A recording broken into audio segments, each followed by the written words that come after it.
ଶ୍ରୋତାବନ୍ଧୁ, କେଉଁ ଦେବତାର ଅଭିଶାପରେ ଅଭିଶପ୍ତ ଏ ଝରା ସେଫାଳି କେଜାଣି ପ୍ରଭାତ ହେବା ପୂର୍ବରୁ ଝରିପଡ଼େ ଅକାଳରେ। ସେମିତି ଗୋଟାଏ କୁନି ଝିଅ ଅକାଳରେ ଝରିପଡ଼ିଥିଲା। ତା ନାମ ରଶ୍ମିରେଖା। ଆସନ୍ତୁ ଏହି ପଦ୍ୟଟି ପଢ଼ି ଶୁଣିବା। ଏହି ପଦ୍ୟର ଶୀର୍ଷକ ରହିଛି ଝରା ସେଫାଳି। ଗଞ୍ଜାମ ଜିଲ୍ଲାରେ ନବୀନ ଗଣପୁର ନିବାସୀ ମାତା ପିଲା ସ୍ତ୍ରୀ ସାଙ୍ଗରେ ରହିଥିଲା ସେ ଖୁସି। ଜମି ଜମା ତାର ନଥିଲା ଧିଅ ଖଣ୍ଡିକ ସାର, ପକ୍କା ଘର ତାର ନୁହଁଇ ଝାଟି ମାଟିର ଘର। ପର ଘର କାର୍ଯ୍ୟ କରିଣ ପୋଷେ ତାର କୁଟୁମ୍ବ, କପର୍ଦ୍ଦକ ଶୂନ୍ୟ ଅଟଇ ନାହିଁ ଅର୍ଥର ଦମ୍ଭ। ନୀତିରେ ସରଳ ସଚ୍ଚୋଟ ନିଷ୍କପଟ ଅଛଇ, ପୁତ୍ର ଏକ ପୁତ୍ରୀ ନାମ ତା ରଶ୍ମିରେଖା ଅଟଇ।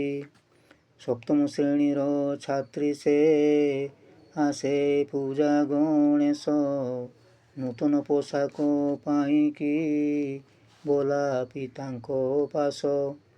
ପିତା ବୋଲେ କାହୁଁ ଆଣିବି ଅର୍ଥ ନାହିଁ ମୋ ଠାର, ଶୁଣିଲାନି ଗେଲି ଝିଅଟି ଝରେ ଆଖିରୁ ନୀର। ବହୁ କଷ୍ଟେ ବାପା ଆଣିଲେ ଝିଅ ପାଇଁ ପୋଷାକ, ଦୁଃଖ ଯାଇ ତାର ମନରୁ ଭରି ଦେଲା ପୁଲକ। ମନ ଆନୁ ତା ପୂଜାକୁ ଯିବ ହେଲେ ସକାଳ, ହାତରେ ମେହେନ୍ଦି କାନରେ ଲଗାଇଲା କୁଣ୍ଡଳ। ଚୁଡ଼ି ଲଗାଇଲା ହାତରେ, ପାଦେ ବାନ୍ଧେ ପାଉଁଜି, ନାନା ଢଙ୍ଗେ କୁନି ଝିଅଟି ହେଲା ନିଜକୁ ସଜି।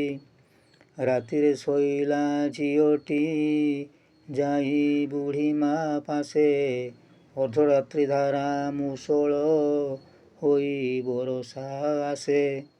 ଚାଳକଣା ପାଣି ପଡ଼ିଲା ଯାଇ ଭଙ୍ଗା କାନ୍ଥରେ, କ୍ଷଣକରେ କାନ୍ଥ ପଡ଼ିଲା ଦୁଇ ପ୍ରାଣୀ ଉପରେ।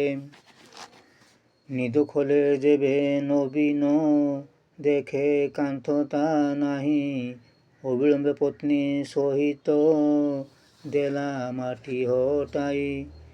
କାନ୍ଥ ଚାପି ଦୁଇ ପ୍ରାଣୀଙ୍କ ଯାଇଥିଲା ଜୀବନ, ଦୃଶ୍ୟ ଦେଖି ଦୁଇ ପରାଣୀ କଲେ ଉଚ୍ଚ ରୋଦନ। ରୋଦନ ଶୁଣିଣ ପଡ଼ୋଶୀ ବେଗେ ଆସିଲେ ଧାଇଁ, ଦୃଶ୍ୟ ଦେଖି ସଭି ନୟନୁ ଗଲା ଲୋତକ ବହି। ସ୍ତବ୍ଧ ହେଲେ ସର୍ବେ ଜନତା, ସ୍ତବ୍ଧ ବୃକ୍ଷ ପବନ, କ୍ଷଣ ଅଟକିଲା ବୃକ୍ଷର ତାର ପତ୍ର ଚଳନ। ମାଟିରେ ମିଶିଲା ମେହେନ୍ଦି ତାର ପାଦ ପାଉଁଜି, ହସ୍ତ ଚୁଡ଼ି କାନ କୁଣ୍ଡଳି ସାଥେ ସେ ଗଲା ହଜି। ମାଟିରେ ମିଶିଲା ମେହେନ୍ଦି ତାର ପାଦ ପାଉଁଜି, ହସ୍ତ ଚୁଡ଼ି କାନ କୁଣ୍ଡଳି ସାଥେ ସେ ଗଲା ହଜି।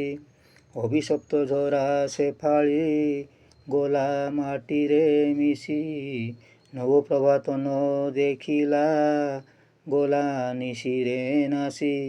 ଅଭିଶପ୍ତ ଝରା ସେଫାଳି ଗଲା ମାଟିରେ ମିଶି, ନବ ପ୍ରଭାତ ନ ଦେଖିଲା ଗଲା ନିଶିରେ ନାଶି। ରହୁଛି ମାଂସ।